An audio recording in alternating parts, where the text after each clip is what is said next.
ฟ้าอากาศมืดหมดมืดฝนมันตกแต่คืนนี้เพิ่นยังบ่แล้วเด้อสิตกใหม่อยู่มื้อนี้มืดมืออีกเดี๋ยวกำลังออกบ้านสิไปหาหมอเองล่ะสิไปสักยามื้อนี้ไปสักยามื้อนี้สิสักใส่รอบบาดีนี่แหละสักใส่หมดเพราะว่ายาละลายกล้ามเนื้อละลายอันนั้นเส้นเอ็นตึงเส้นมันแข็งเส้นยังมันสิลีดมันสิสักใส่เป็นจุดตามอันนั้นทั้งหน้าทั้งหลังได้ตามแต่ว่ามาเอายาก่อนสิไปหาหมอมาเอายาอยู่บ่มากนี่ก่อนฝนแม่ฝนนี่ตกช่วงนี้ฝนตกมันบ่แม่นฤดูฝนแต่ว่าฝนมันตกเกือบทุกมื้อมันตกสุใบไม้ลงเนี่ย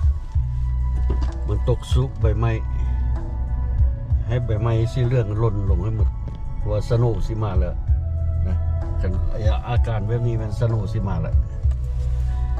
อาทิตย์นี้ที่มื้ออื่นมื้อหื้อนี่แหละมันมาแน่ๆแหละมันเพราะว่ามันเข้าแล้ว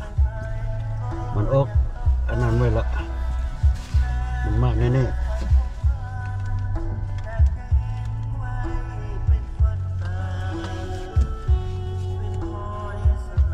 เพราะว่ามันกบอุตุนิยมมันเว้าวันแล้วเด้เราสนุกสิมาอื่นมือหื้อนี่มือได้นี่แหละอาทิตย์นี้ที่หน้านี่แหละเริ่มที่เบิ่งใหม่กันลงมาเอายากันนี่มาฮอดตลาดฟาร์มาซีแอนด์วอลมาร์ทมาเอายาก่อนสิไปหาหมอว่ามีนัดหมอเองมื้อนี้โมงครึ่งหมอนัดแล้วก็สิไปเอาหลังจากหมอก็สิไปเอา iPhone 17ออเดอร์มาแล้วมาฮอดแล้ว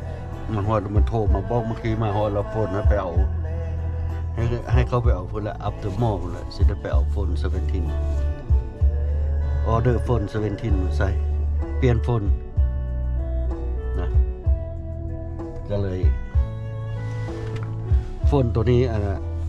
iPhone 14 Pro Max ตัวนี้เสียเอาไว้ถ่ายวิดีโอถ่ายคลิปถ่ายรูปถ่ายยังตัวโฟน17เอาไว้ใช้งานซื่อๆนะอันนี้เสียเอาไว้ถ่ายวิดีโอถ่ายรูปถ่ายยังว่าสิโอเคสิใส่ซอยอัน GoPro ใส่ถ่ายวิดีโอซอย GoPro โอเคนะโอเคไปมื้อนี้แฮปปี้หน่อยนึงโฟนมาฮอดแล้ว2-3 ทิศแม่จึงมา3 ทิศดีๆโอเคเอาไป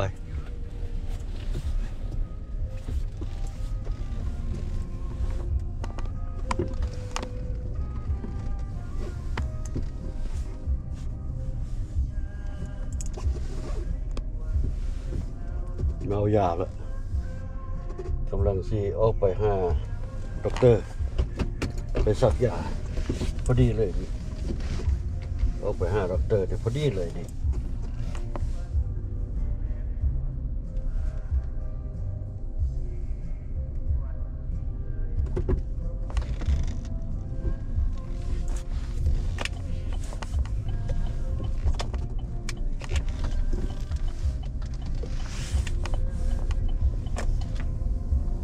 กำลังจะออกไปหาด็อกเตอร์พอดีเลยไปฮอดกับพอดีทำ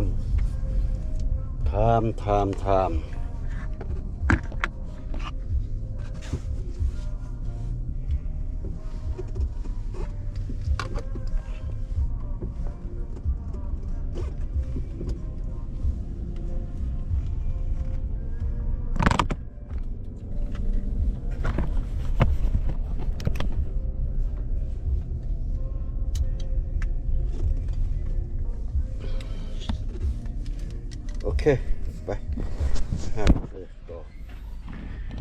มาฮอดโรงหมอแล้วพอดีเหลือ5 นาทีพอดีทามมิ่งอินไทม์โอเคไปมาฮอดโรงหมอแล้ว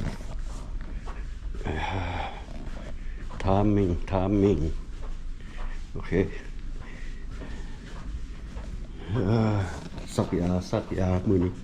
มาสักยาที่ว่าเขาสิสักใส่ทั้งหมดทั้งหน้าทั้งหลังนะกลางหลัง เส้นเอ็นขอบาสักมือนี่สักมือเข้มไล่เข้มเกิดแล้วละ injection ทางล่างตั้งมัดทุกจุดใดมันทันเดอร์มันอัน injection ใส่หมด the release the muscle everything the pain release จุดใดมันทันเดอร์มันซะ injection หมดชื่อว่า pain injection ทุกจุดเลยหลายอย่างทุกจุดเลยทั่วกลางล่างเลยมันเห็นลองเบิ่ง10-15 day how is going on gonna be pain again yeah okay ไปเอา iPhone บ่นี่ iPhone 17 waiting for เนาะไปเอา iPhone AT&T okay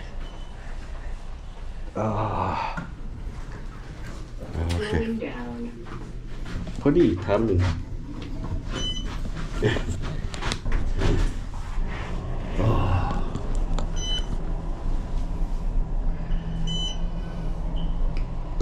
First, lower. โอเคไปลงแล้ว Going up. ไปเอารถมาเอารถผ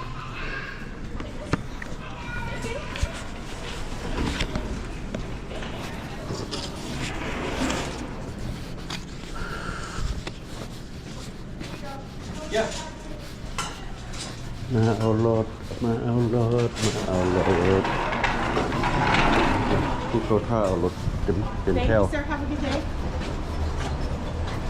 Hello man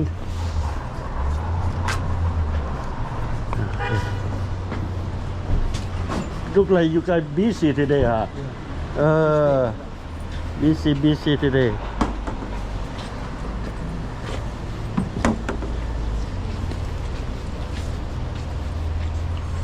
นั่งท่ารถนี่มันไปเอาออกมาให้เงินมันให้ทิปมัน2-3 ดอลนะให้ทิป2-3 ดอลให้ทิปค่าเข้าไปเอารถออกมาให้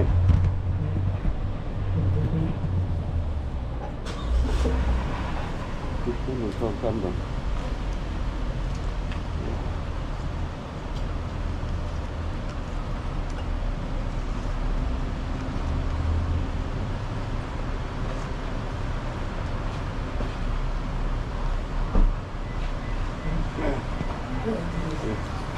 ให้ติดมัน2-3 ดอลค่ามันเป่ารถค่าฟากรถ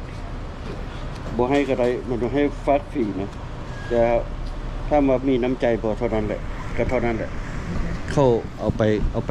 ไปจอดให้เข้าออกมาให้ทิปเขา2-3 ดอลเขาก็ดีใจนะที่จริงเขาเฮ็ดฟรีเด้เพราะว่าพวกหม้อเข้าจ่ายให้เขาอยู่แล้วเด้เขาเฮ็ดฟรีนะให้บ่ฮู้มาใช้บริการเขาเด้อครับโอเคเข้าไปจอดให้ทันท่วงทีเข้าไปออกมาให้ทันท่วงทีแต่ว่าอันน่ะติปนี่แปลว่าน้ำใจซื่อๆได้ผมหม้อจ่ายให้เข้าอยู่แล้วนะพวกนี้โอเคเอาไปแล้วสักอย่างบัดนี้กำลัง10 บาทรถติดมือดิรถเข้ามาไล่แท้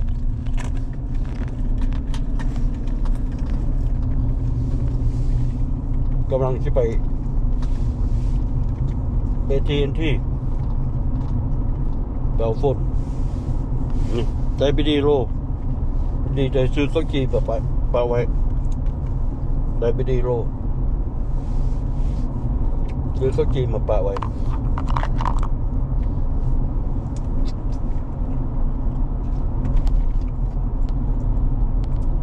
สนุกสิลงนะอากาศหน่อยนี่อากาศหน่อยนี่ฟีลลิ่งสนุกมันสิลงแล้วนี่อากาศมันเป็นอะไร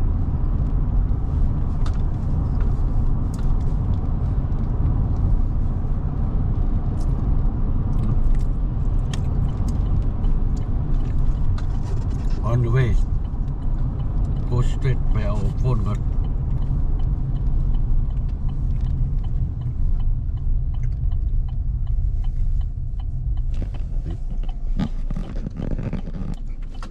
คิดข้าวจีไดเบรีโร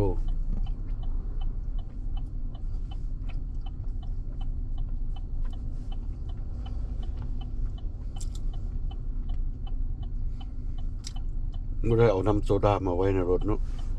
มีแต่น้ำละละ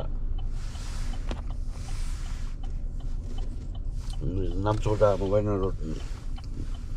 จะได้ซื้อมาไว้ซื้อมาไว้มัน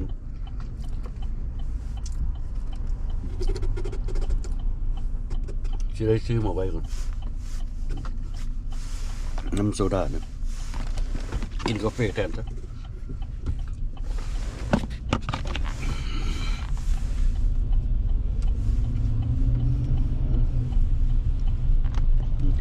ขับรถแล้วกินกัน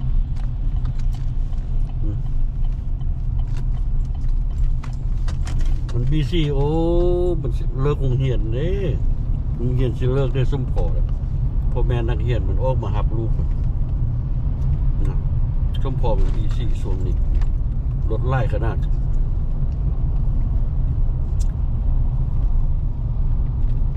ตรงเด็กน้อยกำลังจะเลิกโรงเรียนเมื่อวานนี้โรงเรียนพอเข้าพักมือไม่ยังพักสดเสย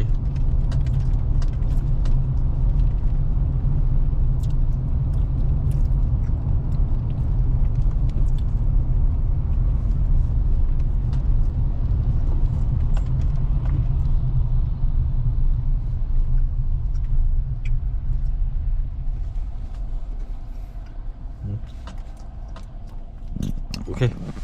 ไปเอาโฟนก่อน